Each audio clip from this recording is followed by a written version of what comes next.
이번 주일 예배 참 잘 오셨습니다. 하나님 아버지의 크신 은혜와 축복과 평강이 우리 모든 성도님들 한 분 한 분 가정과 모든 삶 속에 충만하게 함께 하시길 예수님의 이름으로 축복합니다. 우리 서로 사랑합니다. 축복합니다. 인사 나누겠습니다. 사랑합니다. 축복합니다.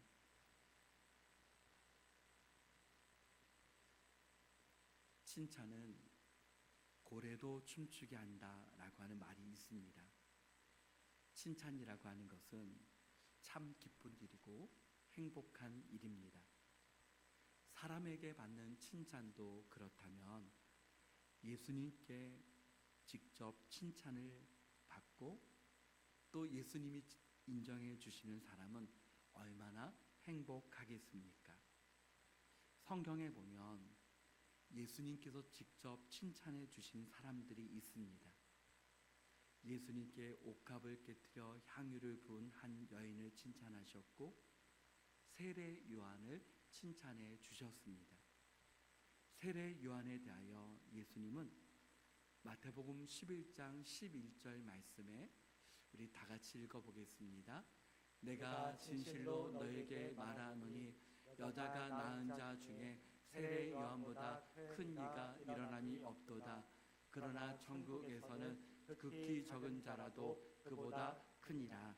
아멘. 여자가 낳은 사람 중에 세례 요한보다 큰 자가 없다라고 하는 그와 같은 칭찬을 받았으니 이보다 더 큰 칭찬이 어디에 있겠습니까? 세례 요한은 어떤 사람입니까? 예수님보다 6개월 먼저 태어났습니다. 세례 요한의 부모님은 사가랴와 엘리사벳입니다. 경건하고 거룩한 삶을 사는 사람이었습니다. 그러나 세례 요한의 어머니인 엘리사벳은 한나와 같이 자녀를 잉태하지 못하고 있었습니다. 누가복음 1장 7절에 엘리사벳이 잉태를 못함으로 그들에게 자식이 없고 두 사람의 나이가 많더라. 불가능한 그 상태 속에서 하나님의 천사가 나타나서 아기를 낳을 것이다 라고 그렇게 말씀해 주었습니다.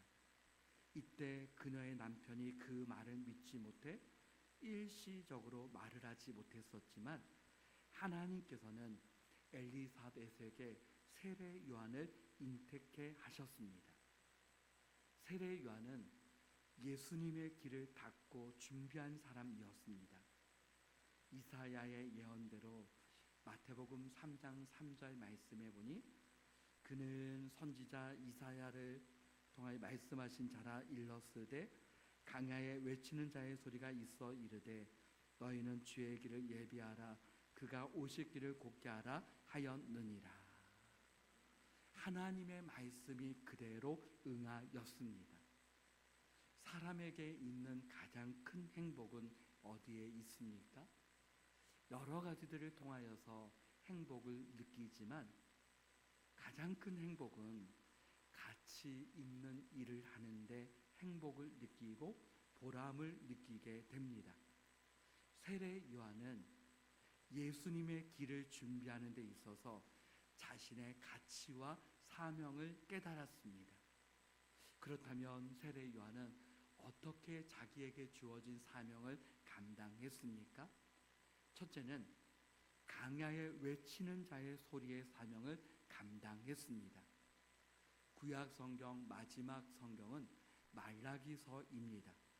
그런데 말라기 이후에 예수님이 오시기 전까지 약 400년 동안 하나님의 말씀이 들려지지 않는 시대였습니다.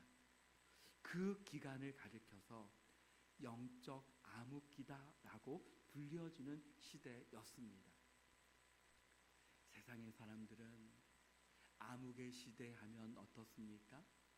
어떤 세상에 있어야 되는 어떤 조건들이 없을 때에 아마 그 시대를 가리켜서 암흑이다라고 말할 것입니다. 그러나 성경에서는 가장 큰 암흑의 시대는 말씀이 들려지지 않는 그 시대가 암흑의 시대였습니다. 그런 의미에서 저와 우리 모든 성도님들이 하나님의 말씀이 들려지고 있다면 그것이 하나님의 은혜요 축복인 줄 믿습니다. 만약 믿음 생활을 함에 있어서 내 자신이 하나님의 말씀이 들려지지 않는다면 여러분 기도해야 합니다. 또 말씀은 들려지는데 그 말씀과는 상관없는 삶을 살고 있다면 또한 기도해야 합니다. 주님, 내게 말씀이 들려지게 하옵소서. 주님, 말씀대로 살아갈 수 있는 힘과 능력을 허락하여 주옵소서. 저와 우리 모든 성도님들에게 이와 같은 은혜가 임하시길 축복합니다. 하나님은 세례 요한을 통해서 하나님의 말씀을 전하게 하셨습니다. 그 메시지는 2절 말씀에 보니 회개하라 천국이 가까이 왔느니라. 이 말씀은 예수님께서 공생애를 시작할 때 전하셨던 똑같은 메시지입니다. 마태복음 4장 17절 말씀을 다 같이 읽어보겠습니다. 이때부터 예수께서 비로소 전파하여 이르시되 회개하라 천국이 가까이 왔느니라 하시더라. 아멘. 차이가 있다면 세례 요한의 메시지에 천국이 가까이 왔다라고 하는 말씀은 예수 그리스도를 가리킵니다. 예수님이 또한 말씀하시는 천국은 바로 예수님 자신을 가리키고 있습니다. 그러므로 예수님을 믿는 믿음을 통해서 예수님이 함께 하시기에, 예수님이 우리 안에 계시기에 이미 하나님의 나라가, 천국이 우리 가운데 이미 임하였는 줄 믿습니다. 세례 요한이 말씀을 전했던 그 장소가 강야와 같은 현장이었습니다. 강야에서 외치는 소리는 어떻습니까?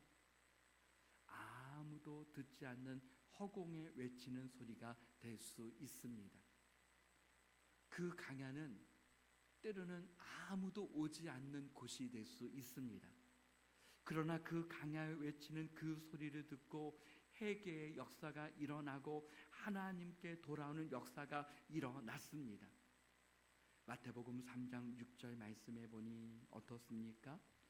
6절 말씀에 자기들의 죄를 자복하고 요단강에서 그에게 세례를 받더니 하나님의 놀라우신 은혜가 임하였습니다.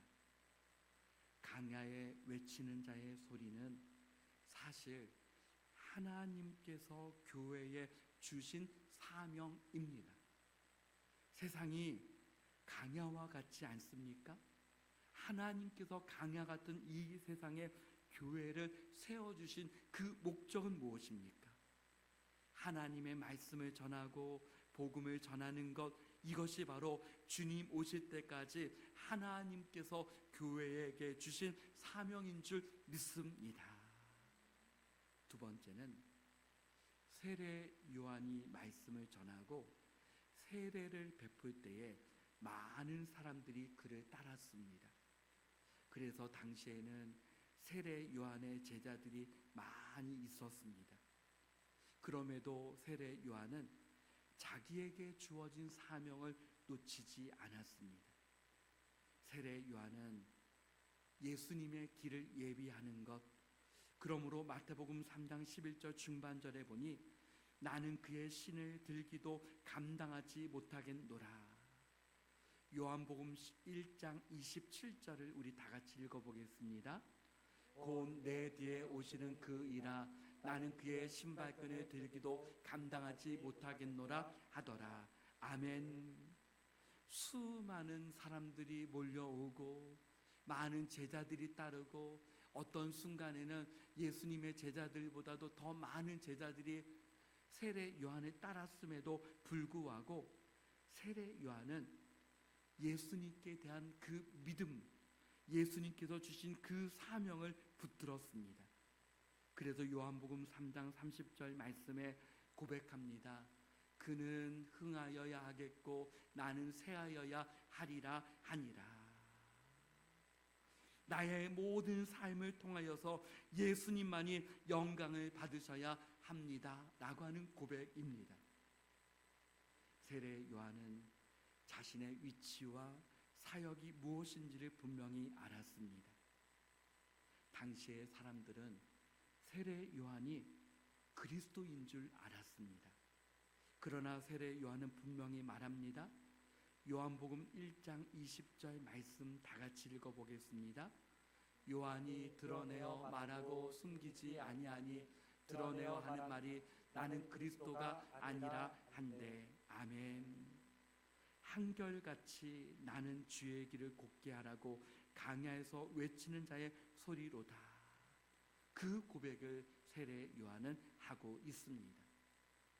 사랑하는 성도 여러분, 주님의 몸된 교회들이 아무리 수많은 사람들이 모인다 할지라도 외적인 모든 것들이 화려하고 외적인 모든 것이 다 크고 모든 것이 다 좋아 보인다 할지라도 하나님께서 교회에게 주신 사명은 오직 예수 그리스도를 가리키고 예수 그리스도를 증거하고 사람들로 하여금 예수 그리스도를 향하게끔 하는 것, 그것이 바로 교회와 성도의 사명인 줄 믿습니다. 사명은 무엇입니까? 끝까지 붙드는 것이 사명입니다. 그러므로 주님 오실 때까지 하나님 아버지께서 주신 이 사명을 우리 모든 성도님들과 우리 온 교회가 감당해 나아가기를 간절히 소원합니다. 세 번째는 천국은 장소적인 의미와 더불어 하나님의 다스리는 통치입니다. 하나님의 나라에 대하여 예수님은 누가복음 17장 21절에 또 여기 있다 저기 있다고도 못하리니 하나님의 나라는 너희 안에 있느니라. 예수 그리스도를 통하여서 하나님의 나라가 이미 우리 가운데 임하였습니다. 이것이 임마누엘의 은혜입니다. 예수님이 우리와 함께 하심이 하나님의 나라가 이미 임하였다는 증거인 것과 동시에 예수님이 우리와 함께 하신다라고 하는 것은 실제적으로 예수님의 다스림, 통치를 받는다는 의미입니다. 그러므로 세례 요한이 있었던 시대나 지금이나 동일하게 교회가 해야 할 사명은 하나님의 말씀을 전하는 것이고 하나님의 말씀을 듣는 것이요 하나님의 말씀을 따라서 주님의 다스림을 받는 것입니다. 그러므로 요한계시록 2장 29절 말씀에 귀 있는 자는 성령이 교회들에게 하시는 말씀을 들을지어다. 주님의 그 말씀을 들을 때 어떤 역사가 일어납니까? 세상 사람들이 다 좋다라고 말한다 할지라도 하나님의 뜻이라면 교회는 아니다라고 말할 수 있어야 합니다. 세상 사람들이 다 아니다라고 말해도 교회는 하나님의 뜻이라면 예라고 대답할 수 있어야 합니다. 사랑하는 성도 여러분, 주님의 말씀이 가는 곳에 가고 주님의 말씀이 서는 곳에 설 수 있는 하나님의 말씀 앞에 예라고 대답하는 하나님의 자녀들 다 되시길 축복합니다. 네 번째는 하나님 주신 사명은 때를 따라 감당하는 것입니다. 예수님은 공생의 사역의 첫 시작을 우리의 상상을 뛰어넘고 세례 요한에게 세례를 받으시는 것에서 시작을 합니다. 13절 말씀에 시작이 어떻습니까? 이때에 예수님께서 자신이 자랐던 갈릴리에서 요단강으로 오신 그때를 말합니다. 예수님께서 가르치심을 시작할 때가 30세입니다. 공생애를 시작하시는 그때까지 30년이라고 하는 그 시간들을 기다림, 기도, 순종, 준비를 하시면서 때가 되어 요단강에서 그의 첫 공생애를 세례를 통해서 시작하셨습니다. 하나님은 때를 중요하게 여기십니다. 우리의 모든 삶 속에서도 때가 중요하지 않습니까? 예수님께서 이 땅에 성육신하여 오신 것도 때가 참해, 세례를 받으실 때도 이때라, 예수님께서 십자가를 지실 때도 내 때가 되었다라고 말씀하셨고, 주님께서 부활하실 때도 때가 되며 부활하셨고, 주님께서 승천하실 때도 때가 되어 승천하셨고, 때가 되면 주님께서 다시 오실 줄 믿습니다. 때로는 목회도 타이밍이다 라고 하는 생각을 종종 해봅니다. 타이밍, 나의 때를 잘 맞추는 것이 아니라 하나님의 때에 맞추는 것입니다. 하나님께서 주시는 은혜의 때를 맞추는 것입니다. 믿음은 약속에 대한 기다림이요, 그 기다림은 성취된 기다림이요, 기다림의 시간을 돌아보면 하나님은 그 시간에도 일하고 계심을 보게 됩니다. 사랑하는 성도 여러분, 지금 이 시간에도 우리는 너무나도 많이 기다리고 있는 것 같은데, 하나님은 하나님의 그 때를 위하여 일하고 계심을 우리의 믿음의 눈으로 바라볼 수 있기를 축복합니다. 하나님께서 이스라엘 백성들에게 외치라고 하는 그때에 여리고성이 무너졌던 것처럼 하나님의 때를 나아가는 하나님의 사람들에게 응답의 때가 있습니다. 열매를 맺을 때가 있습니다. 하나님께서 주신 사명을 이룰 때가 있습니다. 하나님께서 여러분 한 분 한 분의 그 기도와 간구를 들어주셔서 하나님 앞에 쓰임받는 그때가 있는 줄 믿습니다. 다섯 번째는, 하나님께서 주신 사명은 합력하여 선을 이루는 것입니다. 예수님은 30년이라고 하는 시간을 기다리시고 공생의 첫 시작을 세례 요한에게 세례를 받으셨습니다. 세례 요한에게 세례를 받으신 것은 우리의 상식으로 이해가 되지 않지만, 오히려 세례 요한이 예수님께 세례를 받으셔야 되는 것 아닙니까? 그런데 세례는 무엇입니까? 죄를 씻는다라고 하는 의미입니다. 죄인이 하나님 앞에 회개하고 그 회개의 표시로서 죄를 씻어 정결하게 하는 예식이 세례입니다. 그러므로 죄가 없으신 예수님께서 자기에게 오시는 것을 보고 세례 요한도 깜짝 놀랐습니다. 그래서 14절 말씀에 보니 세례 요한이 말합니다. 내가 당신에게 세례를 받아야 할 터인데 당신이 내게로 오시나이까. 그럼에도 예수님은 15절 말씀을 우리 찾아서 읽어보겠습니다. 시작. 예수께서 대답하여 이르시되 이제 허락하라. 우리가 이와 같이 하여 모든 의를 이루는 것이 합당하니라 하시니 이에 요한이 허락하는지라. 아멘. 하나님의 의, 하나님의 선, 하나님의 뜻을 이루시기 위하여 예수님은 세례를 받으셨습니다. 죄가 없으신 예수님이 참 하나님이시지만 세례를 받으실 필요가 없으신 분이지만 참 인간으로 오셔서 마땅히 사람으로서 해야 할 일이 무엇인지를 우리에게 분명하게 말씀해 주신 것입니다.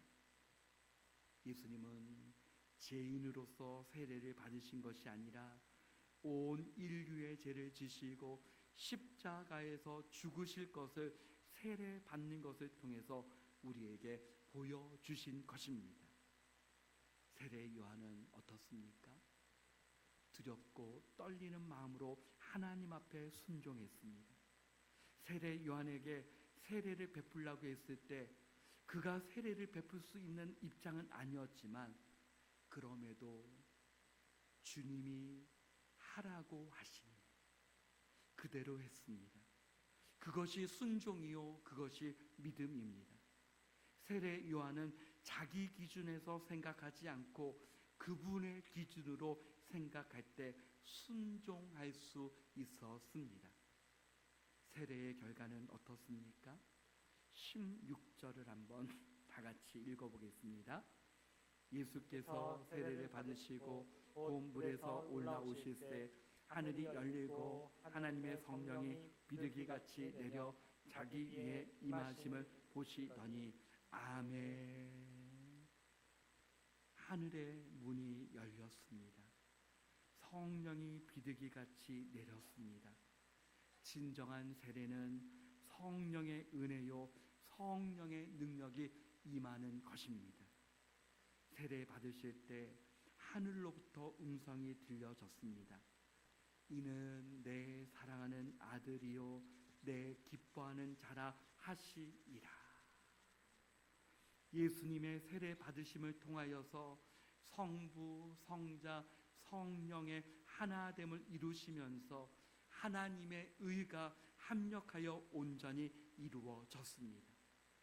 이는 내 사랑하는 아들이요 내 기뻐하는 자라. 예수님을 가리키는 말씀입니다.